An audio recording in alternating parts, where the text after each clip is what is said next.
Hello বন্ধুরা, এটা হলো আজকের লাঞ্চ। আজকের লাঞ্চে কী ছিল দেখে নাও।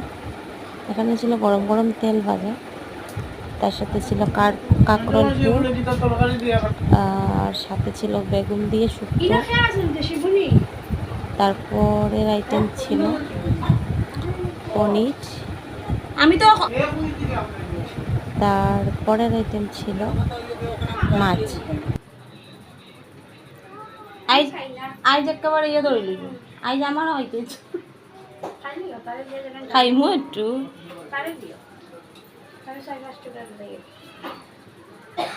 না ভাত খানি টাউন হয়ে যাব, মানে ফোনে জল আইব।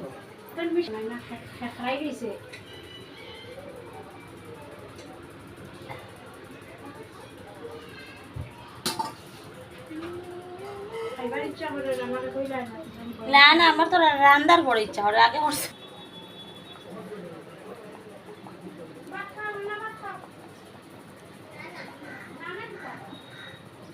ময়না।